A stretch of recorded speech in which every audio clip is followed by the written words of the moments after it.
Buenos días, ¿cómo andan todos? Bueno, en el día de ayer y en la mañana de hoy salió la noticia o lo que ya había confirmado en varias charlas el presidente electo Javier Milei, que Argentina va a sufrir esta inflación por al menos 18 y 24 meses. Entonces hoy veo un montón de gente revolucionada o preguntando qué significa, cómo la afecta. Entonces, bueno, vamos a tratar de traer un poco de claridad en este Instagram de Finanzas con Alejo, que es lo que siempre intento, traer claridad, explicar un poco y cuáles son mis recomendaciones para por lo menos el año que viene que ustedes tienen que tener en cuenta a la hora de pasar un proceso así. ¿Y qué es esto de la estanflación? ¿Qué significa? Bueno, básicamente dividan la palabra. Estanflación, estancamiento, ¿sí? Estancamiento en la actividad económica, va a haber una recesión en la actividad económica, y inflación de inflación. Va a haber, entonces vamos a tener alta inflación con recesión en la actividad económica. ¿Esto por qué sucede? Bueno, básicamente la alta inflación viene por la alta emisión. Recuerden que Javier Milei dijo que desde el día 0 va a frenar la emisión monetaria. Pero ¿qué pasa? Eso tiene un rezago, es decir, tarda un tiempo en verse los efectos de la emisión monetaria, alrededor de 6 meses a un año. Entonces, todo lo que se vino emitiendo hasta hoy, por más que el presidente frene la emisión hoy, bueno, todo eso se va a ver de acá aproximadamente 6-12 meses. Entonces, la inflación va a seguir aumentando. Pero esa parada de emisión que automáticamente dice Javier Milei que va a hacer, bueno, eso en un momento va a dejar de circular los pesos en la calle, no va a haber más pesos, ¿sí? Entonces lo que va a pasar es que, bueno, va a haber recesión. ¿Por qué? Porque no siguen inyectando para el consumo. Eso es algo que pasó, pueden buscar un video en Japón en el año 1973. Sufrió 2 años de estanflación para después bajar de golpe la inflación. A mi parecer es algo totalmente normal, es algo que se va a tener que presentar sí o sí en caso de que uno quiera bajar la inflación. Obviamente no es el mejor de los escenarios, no es lo más lindo, pero es la única solución de que uno pueda frenar la emisión monetaria y bajar la inflación, pero obviamente se tiene que pasar por este periodo. Bien, ¿cuáles son mis recomendaciones? Y ahora se las voy a contar.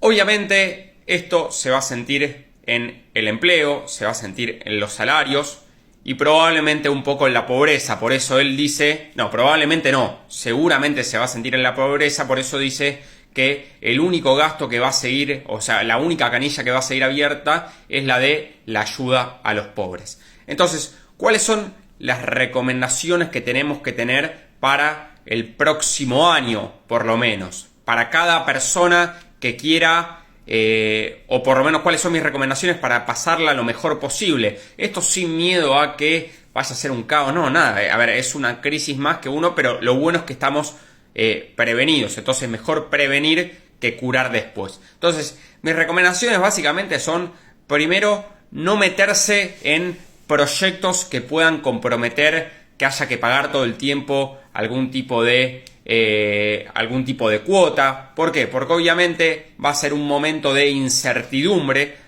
por lo tanto hay que ver si los salarios crecen, si no crecen, si sube mucho seguramente suba mucho la inflación. Entonces, si alguien se mete en algo que ajusta por inflación, va a ser cada vez más difícil de pagar. Entonces, básicamente no meterse en algo nuevo donde veamos comprometido nuestro capital. Va a ser un año donde, por lo menos a mi parecer, vamos a tener que tener un poquito de austeridad. Es decir, no meternos con grandes cosas, a pagar viajes. Nadie dice que no se vayan de vacaciones ni nada, pero ciertas cosas a tener en cuenta y cierta austeridad antes de decir, bueno, si esto realmente no es necesario, prefiero esperar un año a ver qué pasa, cómo se acomoda todo. ¿Por qué? Porque obviamente con austeridad vamos a poder ahorrar, y como siempre se dice esa frase, bueno, hay que ahorrar en época de vacas gordas y después en época de vacas flacas. Eso nos sirve para pasar ese mal trago. Entonces, bueno, si sabemos que va a ser un año complicado, complejo, bueno, no gastemos la plata en cosas que no necesitamos o no nos pongamos compromisos de pago donde sabemos que nos puede llegar a costar y vamos a estar medio en el límite. Entonces, como decimos, no meterse en este tipo de proyectos,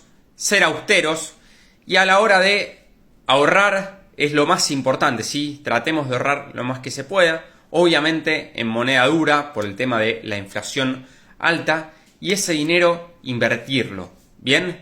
Y ahora les voy a comentar un poco qué opciones tenemos para un proceso de estanflación o de estancamiento económico e inflación alta. ¿Qué opciones tenemos en el mercado de capitales para protegernos? Bueno, en primera medida sería muy interesante invertir en obligaciones negociables. ¿Por qué? Porque estamos invirtiendo en activos dolarizados que nos van a pagar una renta en dólares de manera semestral. Bien, entonces nos metemos en moneda dura, estamos invirtiendo nuestro dinero, nos van a pagar intereses en dólares. Entonces eso claramente es muy bueno para nuestra inversión. Recuerden que las obligaciones negociables son para perfiles moderados y como mínimo lo recomendado es estar 6 meses en esa inversión. La segunda opción, un poco más agresiva, por así decirle, para perfiles más agresivos, son los CDRs. Recuerda que son certificados de depósitos extranjeros, acciones de empresas extranjeras. Coca-Cola, Google, Amazon, Walmart, todas esas. Que recuerden que están atados al dólar contado con liquidación. Bien, entonces básicamente lo que estamos haciendo es dolarizarnos directamente comprando una acción de afuera. Obviamente esto es renta variable, por lo tanto es un poco más agresivo que una obligación negociable. Y lo recomendado por lo menos es tenerla un año y mi recomendación es siempre a largo plazo. Para aquellos que no entiendan de obligaciones negociables, de CDRs o que por alguna normativa no puedan invertir y tienen pesos, bueno, podemos ir a fondos comunes de inversión que ajusten por inflación, con bonos SER. Bien, esos son fondos que ajustan por inflación. Entonces lo que va a tratar de buscar es, bueno, acompañar el rendimiento de la inflación en un fondo común de inversión. Y si no, también para el que quiera seguir de alguna manera dolarizado, en este caso va a seguir la evolución del tipo de cambio oficial, fondos comunes de inversión de dólar link. ¿Sí? Dólar link, es decir, están linkeados al dólar oficial, expectantes de algún tipo de devaluación en el corto plazo que nos pueda beneficiar. Para terminar, lo importante es, bueno, no volverse loco, tomar todo esto, que está bueno que seamos precavidos, ya que nos lo están avisando. Bueno, no encontrarnos en el momento con, che, ¿qué está pasando? Si va a pasar esto. Bueno, tomar medidas, ya sabemos que va a ser un año donde debemos ser austeros, no meternos en proyectos espeluznantes donde tengamos que comprometer mucho dinero. Y lo importante de ahorrar e invertir. Obligaciones negociables, CDRs, fondos ajustados por SER o por inflación y fondos dólar link.